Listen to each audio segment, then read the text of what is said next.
Good morning, fellow YouTubers. Why do I say fellow? Well, because I watch YouTube too, and some of you even create YouTube videos, so we are YouTube.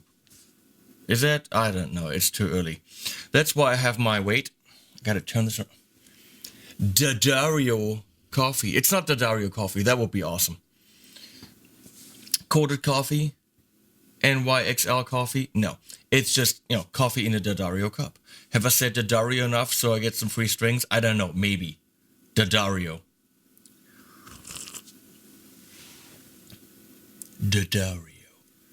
Now frickin' send me the strings. Come on.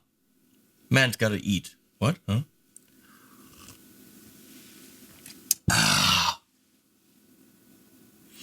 Wow, as I look at myself in the camera viewfinder, this is definitely the ugliest combination I could possibly buy.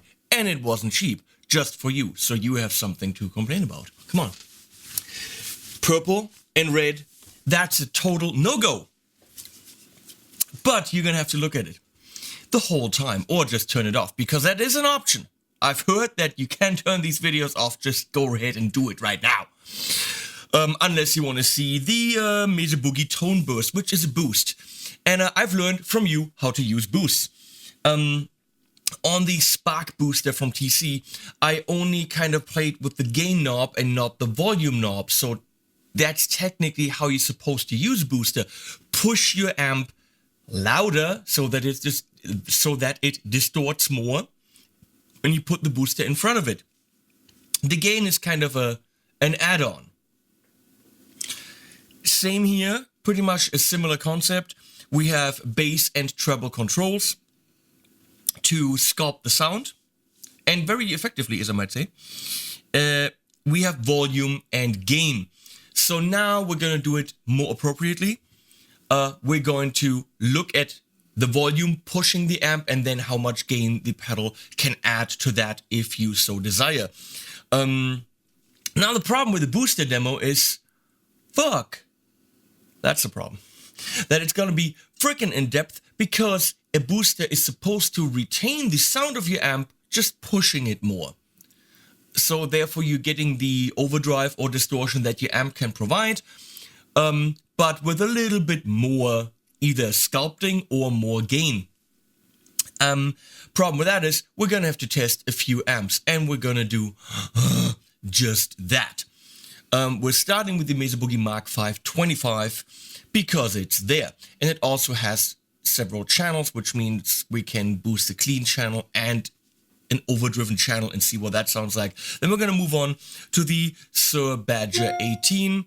And wait, bam, as you turn that off. And we're also going to try, what can we do? Let's do the Roadie by Carl Martin, because that's a nice 15 channel? Yeah, that would be funny. 15 watt combo. So, I've already said what amp I'm going into, the Boogie Mark 525 right now on clean. It's going downstairs in the basement in a 112 cab, mic with a Sennheiser E609 going up here into the Apollo. No speaker simulation here. Unless you have a really, really good one, send it over, I'll check it out. If it's awesome, I'll use that. But, up to the point where I'm as happy with a speaker simulation. This is cat hair, wow. Where was I? Unless it's a really good one, I'm not going to use it. Like this is a really good one, and it's not mine, sadly. This is parked here by So, this is not the clean channel. Now it is the clean channel on the Mesa Mark 525.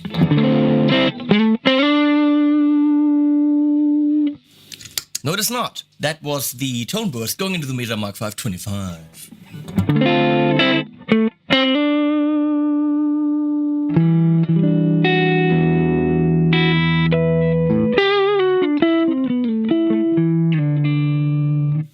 So we're gonna go, these have a nice notch in the middle. So you can actually feel when these are flat, the bass and the treble. We're gonna go gain at 9 o'clock. Let's turn it off all the way. Let's see what happens. And volume in the middle. Let's see if anything happens.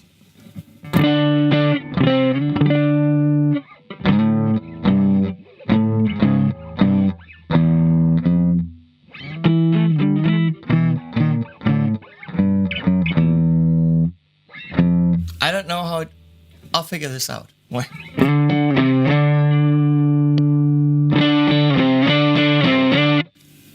That is stupid. You turn it on, and what you do immediately, what I do immediately, is play harder. Why? That is so stupid.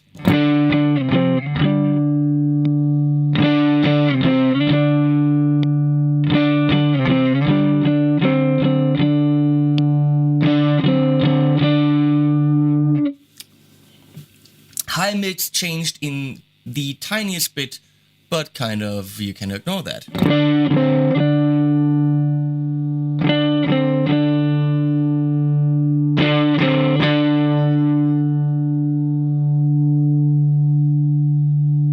So pretty much right here you have your amps channel.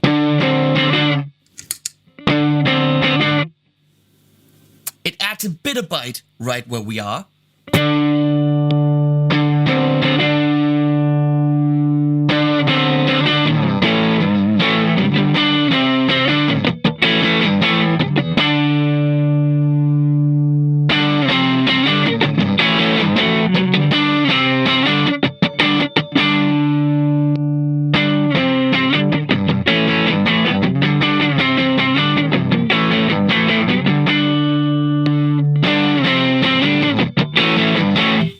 Some bite, adds a tiny bit of gain, but it looks like the volume knob isn't necessarily what gives you the real push. Let's switch to the crunch setting and see how it pushes that with the gain down.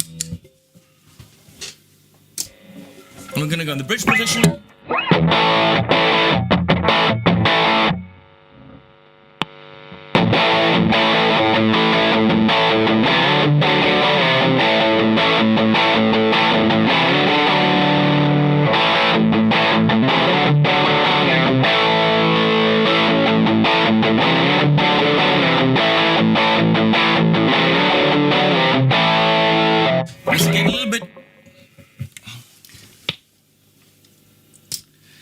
You get a little bit more bite, a little bit more gain.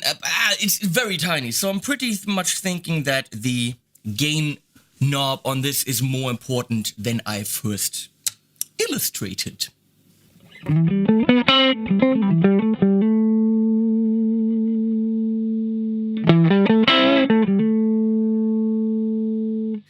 Is it? Well, I also have to turn it on. But from where I am sitting, I cannot see the frickin' light. Not well.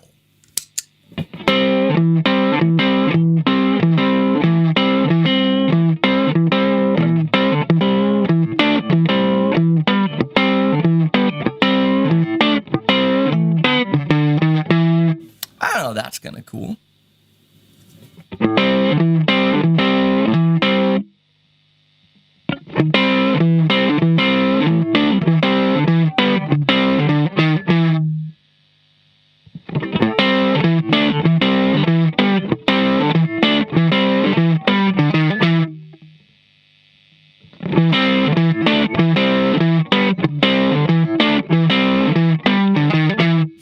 Yeah, do not expect a tube screamer, because it's not. It's subtly pushing, but always kind of giving you a little bit more clarity. That's how the only way I can possibly describe it. Let's go in the middle here and see what happens.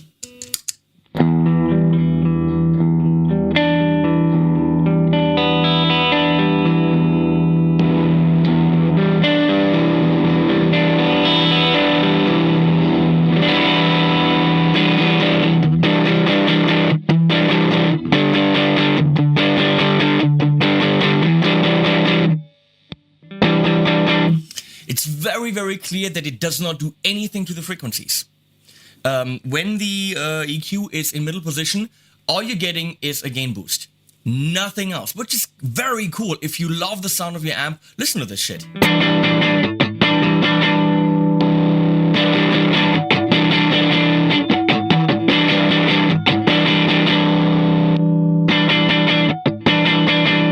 Obviously it gets denser. That's all, you know, harmonics and all, whatever that is. Let's look at the EQ.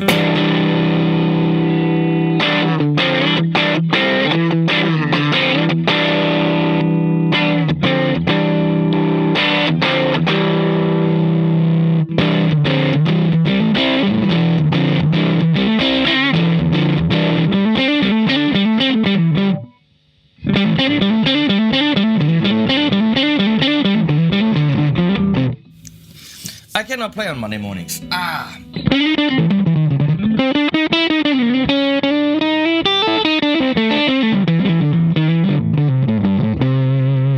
Nice, very blown up sound, but not too much. It's not exaggerated.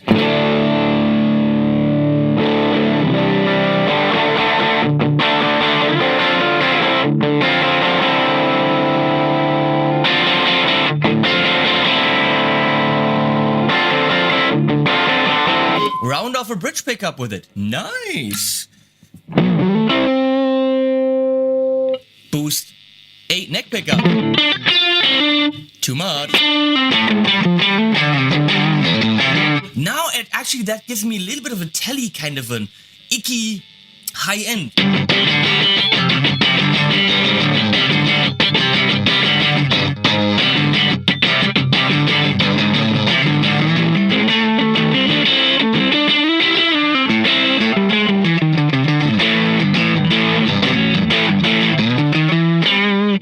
Oh, in the middle, this is gonna bite my head off.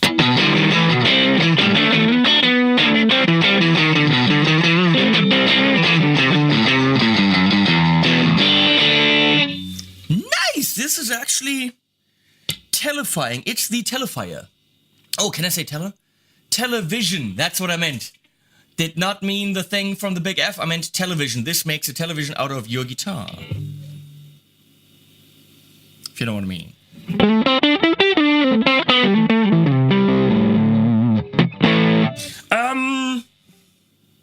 Yeah, boosting the already Do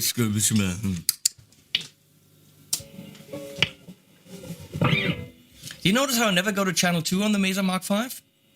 Don't need it. They should make a Mesa Mark 5.1 in surround. No, just the first channel. Fuck the second channel. What's the frickin' point? Yeah, it's got stuff and it's got the Mark II in my... I don't even know. I never go to it. They should make this in one channel and only give you the first channel in 25 watt with the EQ section. That's a nice amp. And, you know, knock off a few bucks off the price.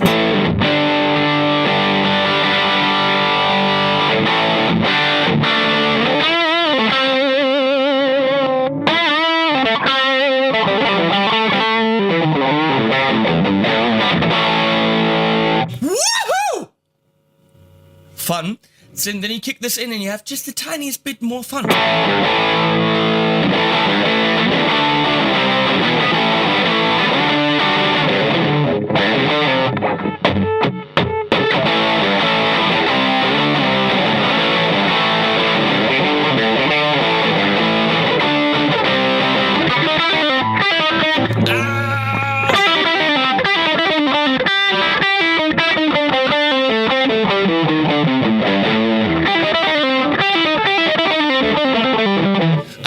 In triplets, damn it.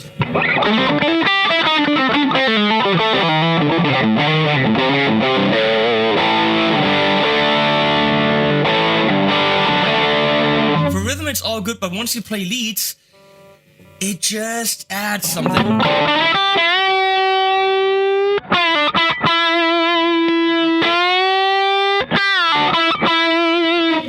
Slight more roundness, but of course a gain boost. We're gonna add the bellwether in the effects loop by Walrus Audio. Walrus Audio.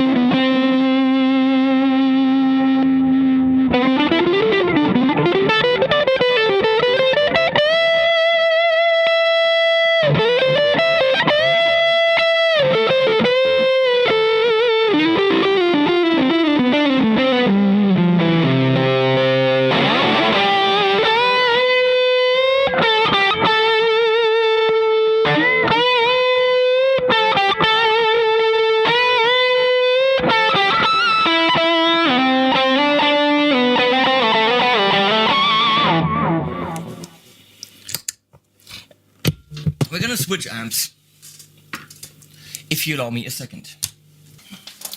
So here we have the Sur Badger 18.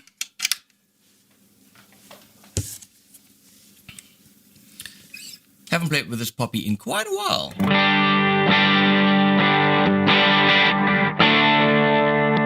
Put the effects loop, everything, it's exactly the same as we had before, same setup, just the Sur.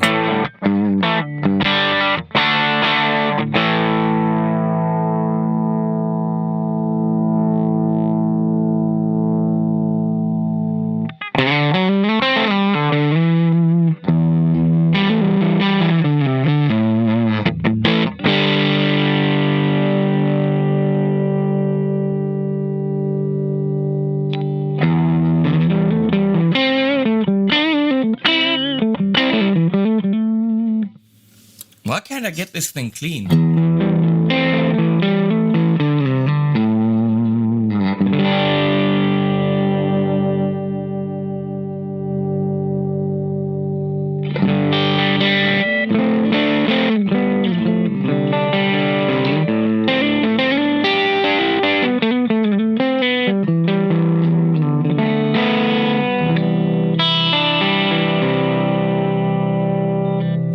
I gotta be honest, sometimes, you know, you're like playing a piece of equipment, you're like, holy fuck, that's like so freaking amazing, wow, wow, wow. And then a while later, you're like, why did I spend $2,000 on this? I'm sorry, this is just what I'm thinking right now. I might be doing something wrong here. What am I? Power up, drive, what the? I bought it for its clean sound. Where did it go? Did I lose it?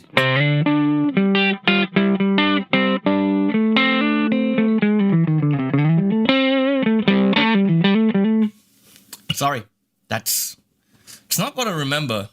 That's not why I bought it. Well, good that I spent the $2,000.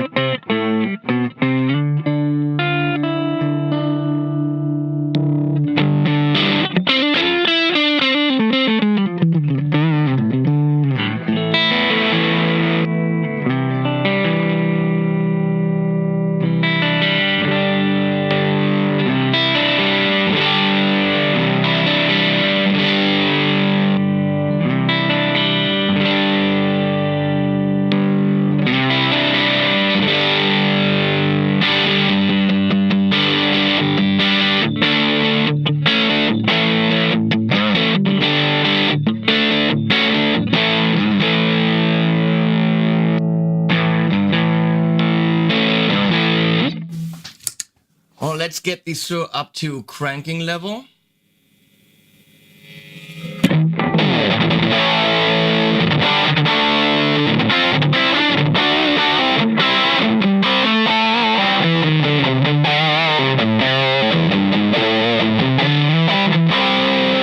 And let's push that.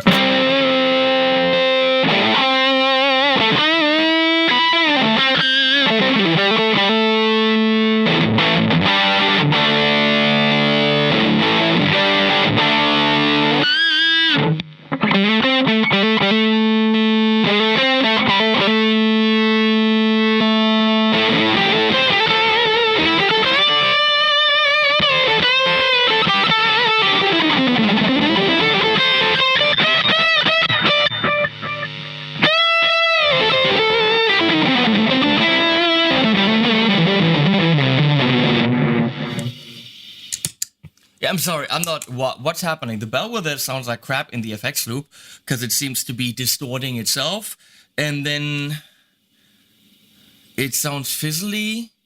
Am I now so spoiled by the clarity of that stupid little Mark V that's like this big? I don't know, but I'm very disappointed by the Badger and what it can do right now.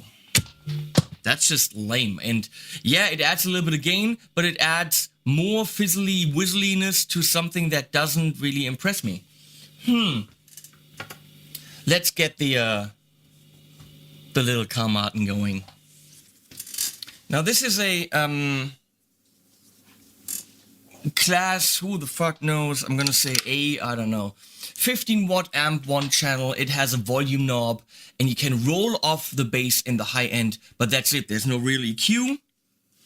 And I'm not even going into it as far as I can see right now. Wait.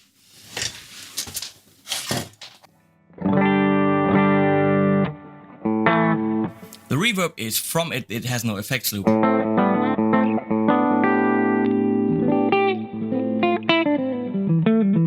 It's a very, very, very nice sounding amp, trust me.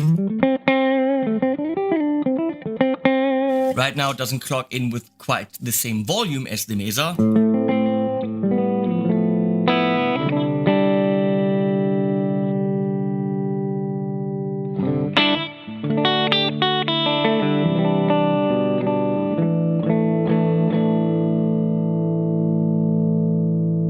But we can change that.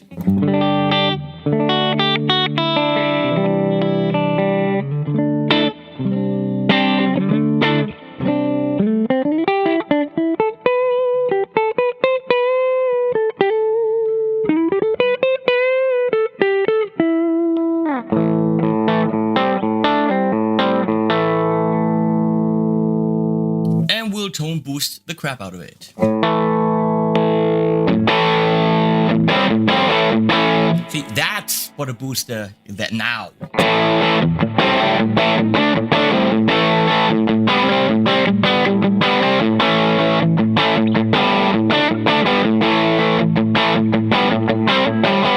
Same speakers, same mic, same everything as the Sur. What is wrong with that amp?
That is rather nice.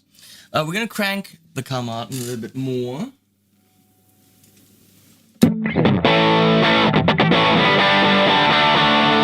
That is it by itself, just cranking it up.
So what's my honest opinion of the Mesa Boogie Tone Booster?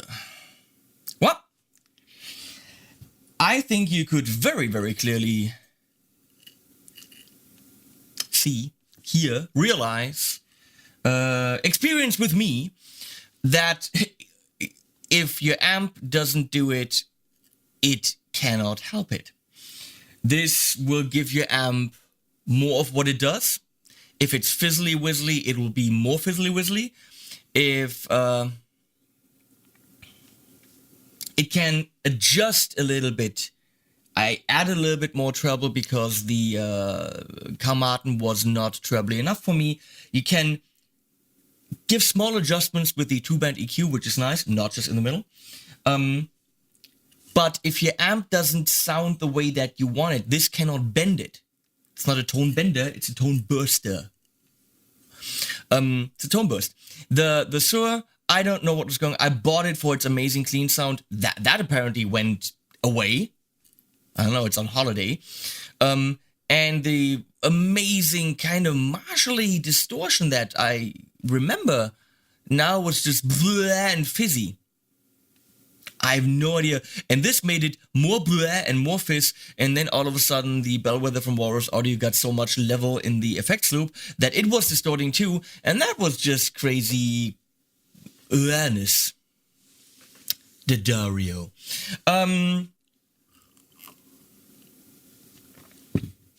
Red, by the way, both of them. Overall build quality, the thing is a frickin' tank. Okay, if you know Mesa, there's a metal plate on top of it with a relief, kind of relief in Dutch. Engraving, it feels like a tank. It's a nice grippy exterior with a really cool texture that looks like there's a million ants crawling over it. This is a little pet peeve of mine. The 9-volt in looks like it is on the circuit board and there's just a hole in the enclosure. Walrus Audio does this too, and I don't quite understand why, because it's not necessarily the safest thing. Why not attach it to the actual enclosure? So I'm just seeing this now. Other than that, the knobs with the notch are great. Super solid. This is a very, very solid pedal. Well built, quality. What you buy with Mesa is, of course, I mean, let's face it, you buy a lot of high quality artists that support it. Hey, not cheap, those guys. I mean, in general, a company with a great website, great distribution, great advertising, all this, it will all somehow have to come into the price of the pedal. Okay, if a Chinese company built exactly this pedal, it would be a lot cheaper, but you'd never hear about it. Because they have no promotion, no advertising, no website, no Facebook, no nothing. And all these things do cost money and they have to be reflected somewhere. So how great is an amazingly cheap Chinese super pedal if you don't know about it? I just thought about this in the shower, no shit. I think the Mesa Tone Burst is a great booster because it really doesn't change the way your amp sounds. It just makes it a little bit more. It makes your amp more. I don't want to say goes to 11 because that's overused, but it does. Nice. If you're looking for a good booster, Mesa Boogie Tone Burst, high quality. Bye-bye.